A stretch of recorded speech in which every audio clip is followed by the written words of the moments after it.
पिंपरी चिंचवड शहर में एनसीपी शरद पवार समूह ने चुनाव आयोग के फैसले के खिलाफ विरोध प्रदर्शन किया। साथ ही केंद्र और राज्य सरकार के खिलाफ नारे लगाए। कार्यकर्ताओं ने शरद पवार के समर्थन में नारे भी लगाए। पिंपरी चिंचवड शहर में एनसीपी शरद पवार गुट ने काले झंडे लेकर और खंभों पर काली पट्टी बांधकर चुनाव आयोग और अजित पवार के खिलाफ विरोध प्रदर्शन किया। इस मौके पर शरद पवार के कार्यकर्ताओं ने पवार गुट ने अपना सिर मुंडवाकर चुनाव आयोग और अजित पवार के खिलाफ विरोध प्रदर्शन किया। विरोध प्रदर्शन में उपस्थित एनसीपी शरद पवार गुट के शहर अध्यक्ष तुषार कामटे, उपाध्यक्ष अनिल भोसले, सुलक्षणा शिलवंथर आदि ने नेतृत्व किया।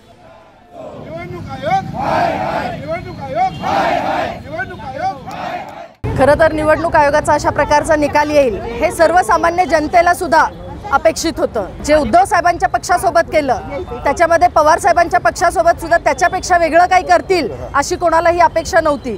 ठीक आहे, संविधान आहे, देशामध्ये कायदा आहे, परंतु कायद्याची पायमल्ली आपल्या सोयीप्रमाणे कायद्याची तोडमोड करणारा सरकार आणि ज्या पद्धतीने कसंही करून आम्हाला सत्तेत जायचंय या पद्धतीचा अट्टहास करून दादा ज्या पद्धतीने सत्तेत गेलेत आणि सत्तेत जाऊन त्यांनी खरं तर आज हा प्रचंड हा जो महाराष्ट्र आहे हा अखंड महाराष्ट्र हा दादांवर खरंच मनापासून प्रेम एकेकाळी करत होता, दादांच्या विकास कामाला मानत होता, परंतु अशा प्रकारे स्वतःच्या स्वार्थासाठी जनतेची लूट करून, घरच्यांची फसवणूक करून, मतदारांची फसवणूक करून ज्या पद्धतीने दादांनी आज जो निर्णय घेतलाय, पक्ष चोरण्याचा निर्णय घेतलाय, कुटुंबाचा घात करण्याचा निर्णय घेतलाय, या महाराष्ट्राच्या संस्कृतीचा घात करण्याचा दादांनी जो निर्णय घेतलाय त्यासाठी सबंध जनता दादांवर अतिशय नाराज आहे, दादांवर अतिशय म्हणजे संतापलेली आहे। खरं तर दादा तुम्हाला जर इतकंच तुमच्यामध्ये धमक होती आणि तुम्हाला वाटत होतं हा महाराष्ट्र तुमचा आहे तर तुम्ही स्वतःचा पक्ष काढून दाखवायचा होता आणि स्वतःच्या चिन्हावर तुम्ही निवडणूक लढवून पुन्हा सत्तेत जायचं होतं,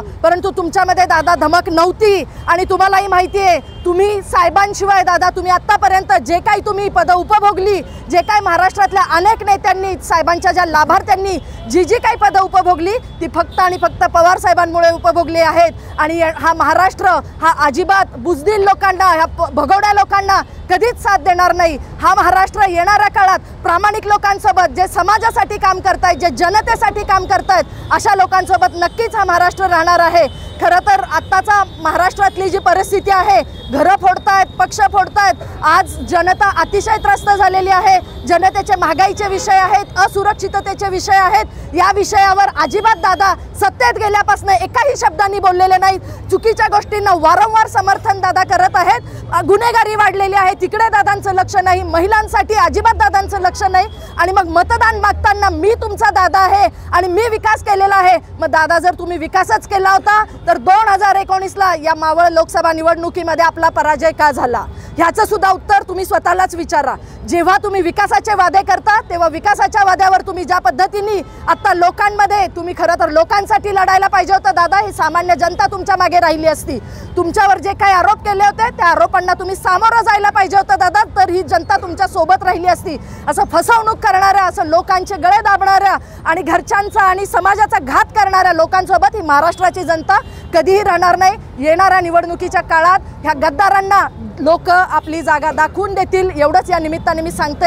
आणि या शहरातील सामान्य नागरिकांच्या वतीने या झालेल्या घटनेचा, या निवडणूक आयोगाचा आणि या सत्तेत असणाऱ्या सरकारातील सगळ्यांचाच आम्ही जाहीर निषेध करतो। जो काल फसवणूक आयोगाने निर्णय दिलेला आहे शरद पवार साहेबांच्या विरोधात, त्याचा निषेध आम्ही करतोय। इथून पुढच्या काळात ही जनता निवडणुकीच्या माध्यमातून हा निषेध व्यक्त करेल, दादांना त्यांना घरचा आहेर दाखवेल असं मला या ठिकाणी वाटतं। शरद पवार साहेबांच्या माध्यमातून एवढं सांगेल की अजितदादांना त्यांनी फार मोठी संधी दिलेली आहे, इतके दिवस त्यांना मंत्री संत्री सर्व केलेलं आहे, आमदार केलेलं आहे, बऱ्याचशा गोष्टी केलेल्या आहेत। आणि म्हणून शरद पवार साहेब म्हणतात त्यांच्यासाठी मैं बहुत दे चुका हूँ, मैं मौके तुम्हें, मैं बहुत दे चुका हूँ मौके तुम्हें, अब मेरे चौके का इंतजार करो। यानंतर शरद पवार साहेब काय चौका मारतील तो येणाऱ्या निवडणुकीमध्ये दिसणारच आहे।